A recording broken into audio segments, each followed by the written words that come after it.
So the interference properties of light shows us that it's a wave. Then the question arises, what kind of wave and what's doing the waving? What's the supporting medium that light moves through? This medium was given the term luminiferous ether, or sometimes just ether, and it was a very puzzling thing to try to find out about. It had some properties that were kind of strange. Firstly, it needed to be everywhere in the universe that we could see. Light was travelling everywhere from distant objects to us. The ether must exist there as well. Also, the ether would have to be some very rigid, stiff kind of material to support such a fast-moving wave like light. Now, those two properties are strange, some rigid, stiff material pervading the entire universe. We don't seem to feel it as we move through it. So this search for the ether was quite a scientific challenge at the time. Now, the speed was very important as well, understanding the wave, understanding how fast it's moving. The speed of light is indeed quite a high value, and so how would you go about measuring that? Very early attempts were to put someone on a distant mountaintop with a lantern, and then at a pre-arranged time they would uncover the lantern, and someone quite a long way away would time when they first saw the light. Now, the timing mechanisms that existed didn't allow such a short period of time to be measured at all. In fact, it almost seemed as though the light arrived instantly. But much later, in about the mid-19th century, some very clever experiments were able to make some very good progress on measuring the speed of light. One such experiment used a toothed wheel rotating quite rapidly, and light was sent through the gaps in the toothed wheel. You can see the light source here, sending light out in this direction, arriving at this toothed wheel here that's rotating around. So some light that would make it through one of the gaps in the toothed wheel would then move along to this mirror. Now, in the diagram that mirror looks reasonably close, but in the actual experiments it might be kilometres or even tens of kilometres away. The light would move to the mirror, bounce off and come back towards the toothed wheel again. Now, depending how fast the toothed wheel was rotating and how long it took the light to get to the mirror and back again, whether the light would make it back through the next gap in the toothed wheel or not. And by observing how fast the wheel was moving and whether the light returned through the next gap or not, they were able to determine how long it took the light to get to the mirror and back again. And this allowed a calculation of the speed of light. Indeed, for such a seemingly simple experiment, they were able to get a very, very accurate value, only differing by a few % from our best modern values. So how fast is that? How fast is fast? It turns out the value is about 300 million metres per second. Now that's incredibly fast, and as far as we can tell, it's the fastest thing in the universe. Now, at the same time that this was happening, another scientist, James Clerk Maxwell, was doing some research in a seemingly unrelated area. He was collecting together all that was known about electricity and magnetism, just like we were talking about in the previous module. And he was understanding how these different things, electric fields and magnetic fields, related to each other, culminating in a set of equations that encapsulated all the now famous Maxwell's equations. One of the things that came out of those equations that Maxwell realised was that electric fields and magnetic fields, if they were changing in time, one would produce the other and the other would produce the first one again. There was the possibility of a self-sustaining wave of varying electric and magnetic fields. We call that an electromagnetic wave. But what kind of thing was an electromagnetic wave, wondered Maxwell? Well, he could calculate the speed that this wave would move at, just by using some numbers that had been measured for electric fields and magnetic fields. He calculated that value, and it turned out to be almost exactly the same as the speed of light that had just been measured. Now, this clearly was beyond coincidence. Here we had a wave, an electromagnetic wave, that actually didn't require a medium to move through.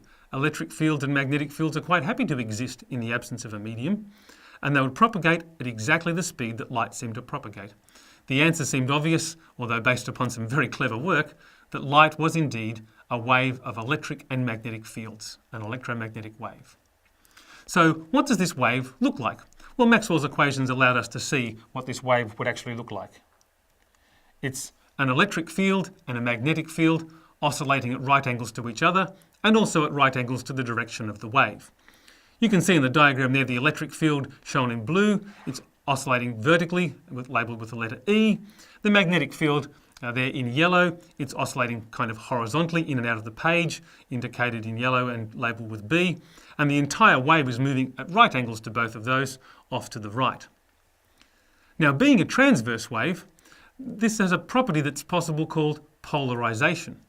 By polarization, we mean the direction of the oscillation of the wave has some particular direction in space. It's at right angles to the motion, but at which particular direction? At right angles.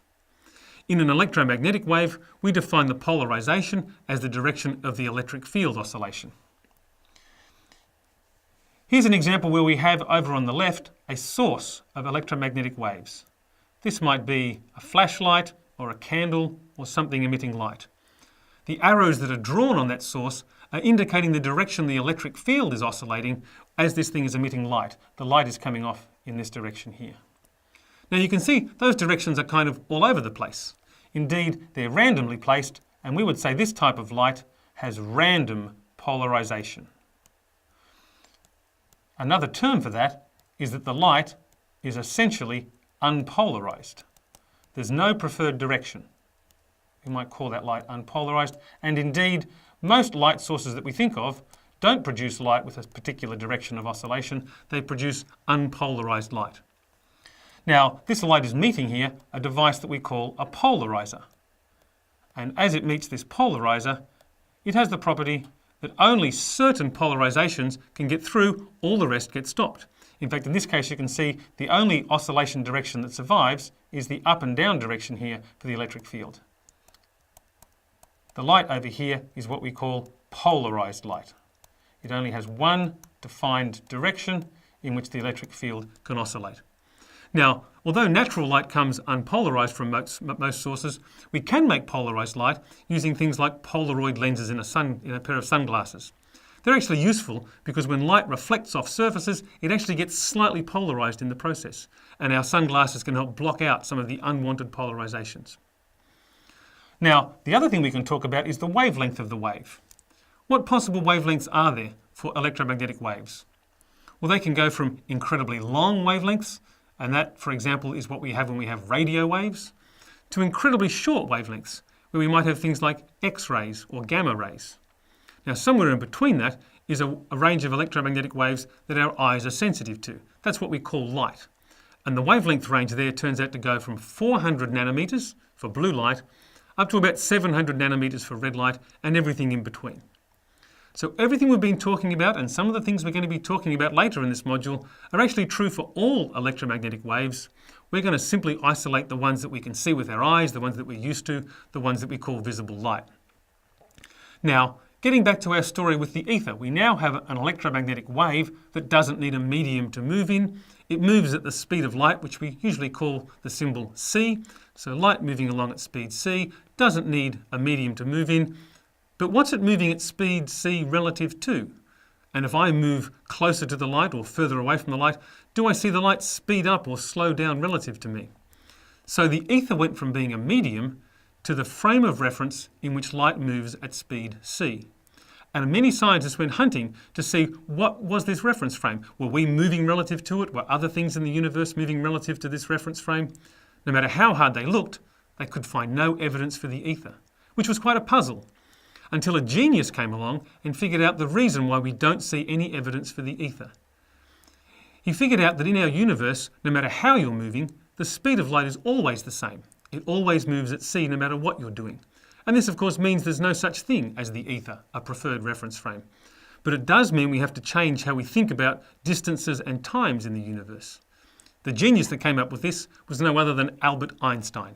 And this was the start of his special theory of relativity that really overthrew how we think about space and time in the universe.